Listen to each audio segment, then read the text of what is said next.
Hello everybody, welcome back for another video. Hope you're all doing well and that you're all having a fantastic day. Without any further ado, as always, let's jump right into it. I just woke up, not sure if you can tell by the sound of me not speaking properly. The news today, for whatever reason, I don't want to use the term unhinged. I think that's a little bit too dramatic for what's actually going on. If you missed it, in case you forgot it, the Bitcoin halving has come and gone. It's a very weird feeling simply because it felt like it took eons for us to actually get here. It's still lightly part of the discussion, but where we currently are right now is people, of course, discussing the future of Bitcoin, the future of the space, but there's so much really weird confusion still that's actually happening. I'll try and explain some of it because I sit here sometimes and I'm like, what is going on with a huge portion of this space? So to start things off, as usual, one of the main topics of the day, hedge fund manager, his name is Anthony Scaramucci, is once again back in the news. We didn't hear from this guy for, like a good 9 months. Bitcoin's price rose up, the halving happened, and he's in the news like every 2.5 days now. Anthony Scaramucci thinks that Bitcoin's market cap will eventually, ultimately eclipse the $16 trillion valuation of gold. I'm not sure why we keep having these cycles of people discussing exactly what Bitcoin is going to demolish or going to take over. But at some point, we eventually do. And it's not, I was going to say it's not that it's not amazing. It's actually the exact opposite. Like, it's actually, of course, completely incredible that we are doing these things and seeing them. But part of my issue is that whenever we do actually take over something, no one seems to care. For those of you who missed the dramatic last video, we found out that Bitcoin has basically, and I use this word lightly, destroyed every other fiat currency. So the US dollar has lost 99% of its value compared to Bitcoin. 99, like it's not a fake number, Google it. 99% of its value compared to Bitcoin, as has, of course, then every other currency. And one of the main things that intrigued me about crypto when I was just getting into it in 2016, 2017, was the idea that eventually Bitcoin would surpass the value of the US dollar. But then when we actually end up doing it, no one talks about it. It's not major news. It's not like the world reserve currency has already been taken over by this new asset that's been around for 15 years and no one bats an eye. 4 or 5 weeks ago, if you weren't here, Bitcoin also surpassed the valuation of silver. Like silver, like not silver necklaces, like the entirety of all the silver on the planet also wasn't major news. So I don't know, maybe it's just simply like a news story that people throw out there as something that they can eventually say like, see, told you so, I knew this was going to happen kind of thing, which I think excites a lot of people to be able to be the person who said something. It sounds like a joke. Nope, that's also completely true. People love when they're in the spotlight like that. But to say that we're going to pass by gold is kind of just an eventuality. It is going to happen. But people continue to throw it out there as if they're not going to forget about it. I think from what we've heard, I think Bitcoin needs to pass by $700,000 or so per coin to pass the valuation of gold. But then what happens when we get to 701,000? And people just stop caring, and the only news story then is we're going to 1 million. No one celebrates any milestones anymore. It's very weird. In a new CNBC interview, the Skybridge Capital founder says Bitcoin is a superior asset that's never been witnessed in the last 5,000 years of human history yet, because we didn't have computers 5,000 years ago, so it wasn't going to. Anyway, that's the Scaramucci news. He's in the news constantly now. He was just there also like 2-something days ago. He was also on CNBC. Once again, of course, advocating for Bitcoin, but It's kind of become one of those things where people are like, I don't know if Bitcoin can ever go to 70,000. And then it does, and they're like, oh my gosh, it went to 70,000. Can Bitcoin go to 75,000? Oh, it's kind of like these little, like, we know where it's going kind of thing. And I think a lot of younger people per se don't really care about the Bitcoin to gold narrative. Like, I think it's quite impressive, and I think many other people do as well. But I think the only people who still need convincing are people who are investing in gold. Peter Schiff is still in the news, in crypto news, every single day. I don't know why people keep writing articles about him. Like, I literally don't get it. Where like they're discussing that Peter Schiff said something negative. Will Bitcoin go down? It's like, who the hell cares what Peter Schiff is talking about? Like, it's just so much like weird nonsense that's still like permeating into our space. Like, we've established that Bitcoin is far superior than anything else that we've ever had. There's no need to really like Peter Schiff it up, if you will. The calls for a Bitcoin price breakout are tremendous, absolutely like skyrocketing tremendous right now.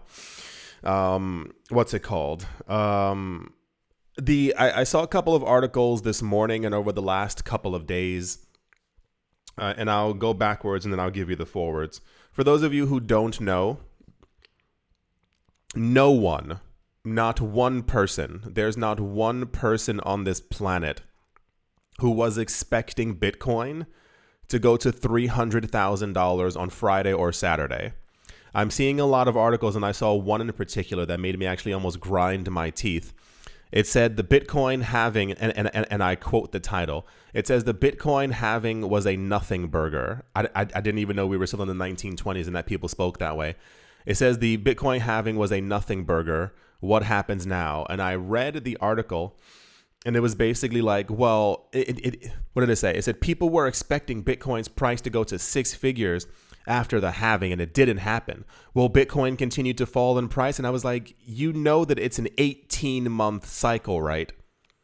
After the halving has happened, it's the idea of scarcity. We realize that something is scarcer than it was before, and then people begin to FOMO into the asset. As it is scarcer, buy orders make it so that the price moves up a lot quicker and easier. As the price continues to move up and we hit new milestones, this is why people begin to panic, begin to buy into the market, and then the market goes up. This is why we were also discussing the idea once again of where Bitcoin's price is going to be 3 months, 6 months, and 9 months after.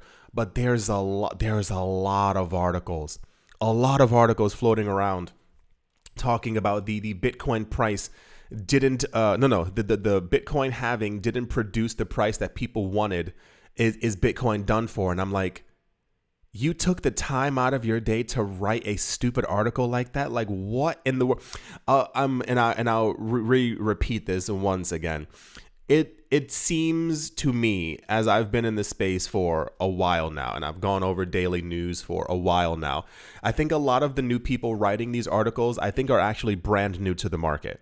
And I mean, like, they've been here for maybe a year, maybe even half a year, maybe they just got hired, because a lot of no one talks this way. Like, people are writing these incredibly weird articles, and I don't know exactly what it is. If you were keeping track, I think the day of the halving, I think Bitcoin went up by 1%. I think the day after the halving, it went up by 3 or 4%. And I think, gosh, what was it? The day after Sunday, Monday, English. I think Bitcoin's price also went up by around like 6% in certain places. So now the optimism is once again back, and everyone's talking. You know, it's this. I don't even know what to say. Like, I'm actually at a loss for words. It's such a weird time to be in this space, because I know we have new people coming into the space. I know we have a lot of new people who are trying to learn, but the information that's being put out there by the people who like are writing these articles is so backwards sometimes. And it only just causes confusion within the space. No one was expecting $1 million Bitcoin in 3.5 hours after the halving. It's a constant cycle that we all have to go through that usually takes 1.5 years for us to get to the top of. And therefore, this is why all the discussion is usually around the year 2025, when the cycle would normally end. But yeah, there's a lot of discussion about like, is Bitcoin going to move back up? Ethereum also keeps going up as well. Like, you don't understand the word scarcity or supply and demand. Like, were you not here before with all this other stuff that was going on? For those of you who also missed it, on the day of the halving, I think the ETFs also accumulated as much Bitcoin as there was mined that day. So the new number is now 450 Bitcoin that are coming out of the machine per day. I think BlackRock purchased, I think 470 or something like that, and Fidelity got around 900. So that daily supply that we keep seeing that is created, that's not even completely hitting the market, is still being completely eaten up per day by these companies, just as a bit of a heads up. So the supply crunch is still here. So that's, you know, very important to think about. Yeah, that's all the price news that we have right now. A lot of other stuff is, I guess, tying directly into the halving news as well. A lot of people were shocked and surprised that Bitcoin has fees. So back in 2017, when the market completely lost its mind, for the first really crazy bull cycle that we had, there was a situation where I remember even in a video I was telling people, I was like, yeah, the fees are really high. I think Ethereum's fees were around like $8-9, and this is compared to like the 8 cents that we had before. And Bitcoin's transaction fees got up to around $32. Bitcoin is slow. Bitcoin is an old network, and the core will probably not be updated. This is why there's so much discussion around Lightning and other layers and other chains and things like that, as opposed to having to upgrade or hyper update the main chain. So Bitcoin tends to have higher transaction fees. This is nothing new. People would argue that it should change, but you know, you're just screaming into the air at this point because the people from Blockstream are probably not going to listen.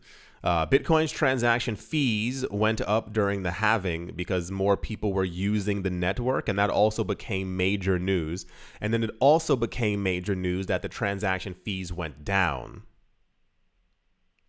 It says Bitcoin transaction fees experienced a significant drop just one day after reaching an all-time high. They went up to $128. Jeez Louise. Coinciding with the fourth Bitcoin halving. As of the 21st of April, the average fees for medium priority transactions on the Bitcoin network fell to around $8 to $10, according to data from the mempool space. The preceding day witnessed a remarkable surge in total fees, with Bitcoin recording $78 million in fees, surpassing Ethereum by over 24 times, as reported by something called crypto fees. It's a very exact name for exactly what they're talking about. So the news is that Bitcoin's transaction fees went up, and now they've gone back down. I mean, 8 to 10 is still a lot, but how do I explain this to you in the quickest way possible? So you know how like one of the narratives for Bitcoin is the idea of digital gold or countries accumulating Bitcoin, and if they issue a new currency, it'll be based off of the amount of Bitcoin that they have, like those kind of things. What a lot of people have completely forgotten from the olden days, one of the narratives around Bitcoin is that, one, the core will not be changed. There'll be upgrades and updates and inscriptions and prescriptions and all the cool, amazing, fantastic. But as far as like actually restructuring the chain to make sure that it's completely different is in essence lightly dangerous, because they don't want to manipulate or change something for a multi-trillion-dollar asset that could potentially crumble. So the idea is, and one of the narratives is that in the future, Bitcoin will always have high transaction fees, but you will be using, the public, we in general, would always be using the Lightning Network to actually send normal transactions. So if you're buying a video game, if you're buying a new pair of shoes, if you're buying a new laptop, we would use the Lightning Network to basically incur a fee of 1 cent, 4 cents, depending on how much the cents are in the future. And that's kind of the end of it. However, for people who would want to move around maybe $100 million at any given time, they would not choose the Lightning Network to do this, and they would actually choose the main chain of Bitcoin themselves to make sure that the payment gets there, that it's more secure, that it's faultless, it cannot disappear, it can be tracked and traced, especially if you, once again, the idea is that in the future, Bitcoin will make a lot of people very rich. And these people, when sending gargantuan amounts of money, will want to use the main chain, and they won't really care about a $128 fee per se. We saw a glimpse of this during the 2020-2021 bull run. Do you remember which chain it was on? It was on Ethereum. For those of you who were not here or don't remember, during a portion of the bull run, there was the release of the Bored Ape Yacht Club metaverse. And there were certain, so as far as I understand it, you were able to kind of continuously send transaction fees in an effort to kind of get to the front of the queue, get to the front of the line, from what I can remember. And there were rumors, or rather, no, not rumors. We saw it. We saw it the next day, that there were people who were paying thousands of dollars for transaction fees. Why were they doing this? Because these addresses had like 1.7, $2.4 million worth of Ether. So, essentially the $1,000, $2,000, $3,000 transaction fee meant nothing to them because they had all the extra money. So the idea is in the future, Bitcoin transaction fees on chain will be very high, but people who are using the main chain will use it because they're like, I need to send $12 million and I don't want to do it on the Lightning Network. That's kind of the idea. Sorry for the boring history lesson, but it's more of that's one of the generalized ideas. Yeah, Bitcoin transaction fee news was very popular. And it was all over the place. I wasn't expecting it because I thought that we were beyond 2017. But I guess it does make big news, especially for a lot of people who are new to the space. I mean, if you don't understand how it works or how it's supposed to work or what the Bitcoin network is supposed to be for narrative-wise, it probably takes a lot of people by surprise. I mean, to be fair, it happened to me in 2017 and it happened to a lot of people in 2021. Because no one's really expecting a $100 fee, transaction cost for anything. Yeah, that's the Bitcoin transaction fees went up and then went down news. And yeah, let's move on. So this isn't dumb news. It's more like let me explain to you how this is actually going to work news. A group of Swiss Bitcoin advocates led by Yves Benjamin, I can't pronounce that, has initiated a referendum in Switzerland to amend the Swiss constitution in a way that would mandate the Swiss National Bank to include Bitcoin alongside gold in its currency reserves, as reported by local media. So for those of you who do not know, and I mean it's completely understandable if you don't understand how Switzerland works, anyone in the country can initiate a referendum or basically have people in the country vote on something. Switzerland is very well known for that, and it basically comes down to if you have a certain amount of signatures on a piece of paper or what have you within the country, you can go directly and say, hey, we want to change a portion of the Swiss constitution. So there's a bunch of advocates, as far as we understand, who have come forward, and they've announced that they're trying to initiate a referendum to make the country have to hold Bitcoin as part of their national reserve. The issue is that this needs to be voted on, and then it needs to go through parliament, and then it finally has to actually become law. And the other issue is that we don't even have the vote yet. A lot of websites are announcing this or talking about this as if the referendum has already taken place and that Switzerland is now ready to accept Bitcoin. See, there's a bit of a difference. Even if you look at the title, it says Swiss referendum to oblige Bitcoin holdings for central banks. If you don't understand how the Swiss system works, once again, if you're not in Switzerland, cool, got it.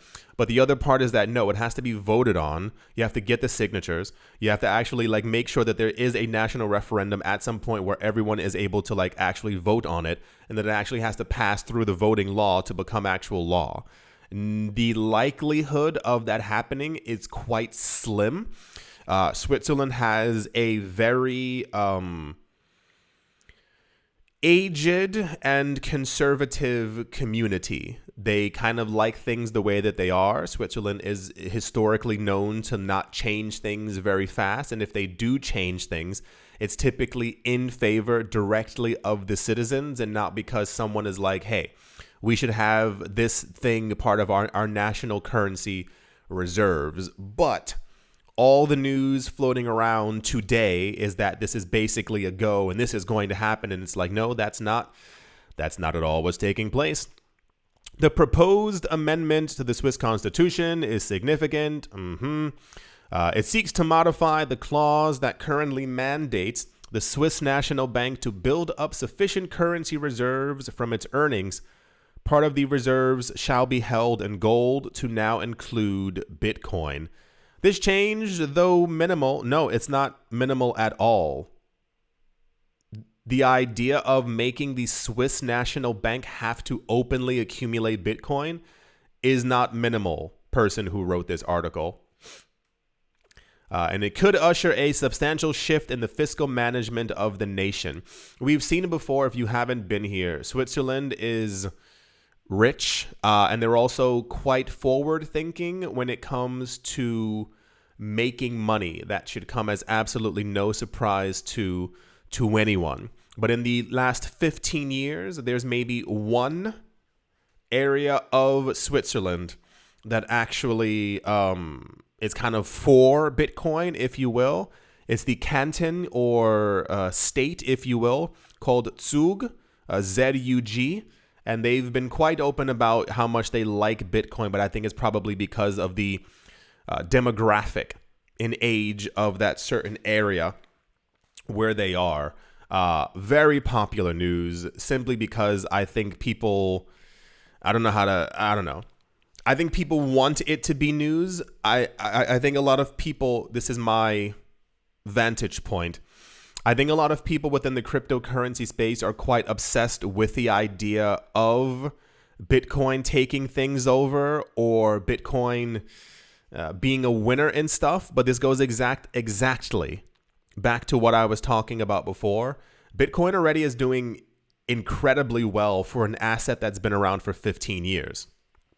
There are nation states who are mining Bitcoin, who are using Bitcoin, who are trading Bitcoin, who are accumulating Bitcoin. And that never makes it into the news anymore. It's never anything happy. It's more of everyone's constantly marching forward to try and get the next big thing to happen, but then no one celebrates it. We forget how much Bitcoin has permeated the world. Bitcoin is now a key part of the traditional financial world. Do you realize that? The largest institutions in the world are trading and using and buying Bitcoin for themselves. The largest banks on the planet have gone to the people who are mining Bitcoin to try and buy Bitcoin directly from them. It would, of course, be significant if Switzerland ended up enacting this and actually had Bitcoin openly on their balance sheet. But it's also like it's okay to, celebrate the other things that we've already done and realize how far that we've come in this space. But once again, a lot of people are talking about this news as if it has already happened. And then what usually ends up happening is that if it doesn't take place, people get kind of like depressed, and it's like, no, we'll be just fine. We keep seeing new people entering the market every single day. It might take us an extra 9 months, but we'll be just fine. Bitcoin's clearly taking over the world. That's the Swiss National Bank referendum thing that they might have going on. If this ends up taking place, it will definitely be in crypto news over the course of the next couple of months, but let's see where it ends up going. That's the Bitcoin Switzerland news. And yeah, let's move on. And I guess in what are you talking about news? For those of you who are unaware, and I mean, this should have never even been a topic of discussion. Immediately after, 24 hours after, on the 12th of June, after we got approval for 9 spot Bitcoin ETFs, the discussion immediately changed to the idea of Ethereum ETFs. And I told all of you the same as, and I was like, why are we not celebrating the Bitcoin ETFs? The narrative immediately moved to, well, Ethereum also needs one as well. You might also remember people were trying to scream in the streets to say that we also needed an XRP ETF as well. So the news is that we were going to likely have an Ethereum ETF. There were a couple of companies who had applied for them, but there was no the energy around the Ethereum ETFs was not the same as the Bitcoin ETFs. It took 10 years to get the Bitcoin ETFs. People barely celebrated if you remember, the news back then was that Bitcoin's price is falling, it's doing nothing, Bitcoin's going to zero, and it's like, okay, because no one has any kind of freaking patience. No one ever waits in this space. So once again, the news stories over the next 2 months after that were basically that we were going to have an Ethereum ETF, and I remember saying it would be cool if we do. Ethereum's price would, of course, rise, but it's not anything necessary that we actually need for the network. It's going to do fine either way. Ethereum is still going to $10,000 per coin, but of course, this would only be celebrated by the actual ETF. We had news around 3 weeks ago from now. Someone came forward and they said it's a little weird because there's no real discussions going on. We saw last time that apparently there were a lot of closed door discussions and people were going on CNBC talking about, yeah, we've been speaking with the SEC, et cetera, et cetera. And I said, once again, it's time for everyone not to get their hopes up. Apparently someone came forward and they were like, I don't know if it's going to happen because I don't know if it's going to happen. And this has set off a string of events where a lot of people are like quite sad now, thinking that we're not going to get an Ethereum ETF. You kind of did this to yourself. There was never an idea that an Ethereum ETF was even going to be a thing, except that people were talking about it the day after the Bitcoin ETFs happened, as opposed to being like, hey, Bitcoin's price is probably going to surge by like $40,000, which it ended up doing. Once we get the Bitcoin ETFs, everyone moved their attention to something else that we had no indication that we were actually going to get. So it looks like right now, as the month of April is ending, because of apparently, we are supposed to receive information about the Ethereum ETF sometime in May, as we are not currently not seeing the same amount of movement as we were for the Bitcoin ETFs. A lot of people are speculating that we will not be getting Ethereum ETFs at all. But this also makes a lot of sense. Do you not remember what happened like 4 weeks after the Bitcoin ETFs got approved? The SEC launched a lawsuit against the, I think they're called the Ethereum Foundation, Consensus, and a bunch of other companies, because they're trying to get Ethereum to have a security classification because they're monsters. The SEC is just full of nothing but monsters at this point who are trying to remain relevant. So it seems highly unlikely, as the SEC has launched investigations into anything Ethereum at the moment. Any company, institution who's touching them, there's an investigation that's going on behind the scenes. It seems unlikely that they would be like, well, the underlying asset is okay. Let's just, let's allow that through. So we were probably never going to get this. To be fair, I think we have 3 weeks less for the actual date in May, but it seems unlikely, as it always did. I really don't know how to end this story at all. It's just more of a there's a lot of like it really weird, like almost like mourning in a way. There's a lot of sad news today about Ethereum and will we get the ETFs, and it doesn't look likely, and what are we gonna do? And it's like, no, we were totally fine before. The problem is that when you push that narrative out there, that in order for something to be better, that we need something else as opposed to what we already have, people continuously look for the new shiny thing. And when they don't find the shiny thing, or when we don't get it, everyone's disappointed and then prices fall down. This is a conversation since 2017. We haven't been trying to get Bitcoin ETFs for 1 year. It's been a very long time. But the problem is that every year, there were people who were applying for spot Bitcoin ETFs. And whenever we did not get them, if you watch my old videos, I was like, we're not going to get them. It seems unlikely. The SEC is crazy. We're not going to get them. Bitcoin's price would fall by like 12% whenever we didn't get them. And it's like, that's because you hyped yourself up. You made yourself believe that we were, no, it's, you know, if whatever, I'm trying to choose my words lightly, but we know that the SEC, as far as we've seen, appears to be incredibly corrupt. I won't say that about Hester Pierce. She seems like one of the only nice people in that office. But everyone else, as far as we've seen, is a little cuckoo. So it was never likely that we were going to get it. This was probably just as unlikely as an XRP ETF. And heaven help us, if we actually end up getting Ethereum ETFs this year or at some point, the sound of people screaming for an XRP ETF is going to be maddening. I can already feel it. Yeah. So as it stands right now, I would really, really rather everyone get depressed about it now so that everyone's not talking about it in May and then Ethereum's price ends up falling down. Because for those of you who don't know, Ethereum is tied to every other altcoin. So when Ethereum falls, every other altcoin falls as well. We can avoid that entirely. 1,000% if everyone just like stays focused on where we currently are, the supply crunch, the Bitcoin halving, and altcoin season that happens organically that we do not need an ETF for. So crazy that so much news. Oh, so sad. Oh, and it's like, anyway, I do think that is going to do it for this video. I do hope that you have all enjoyed.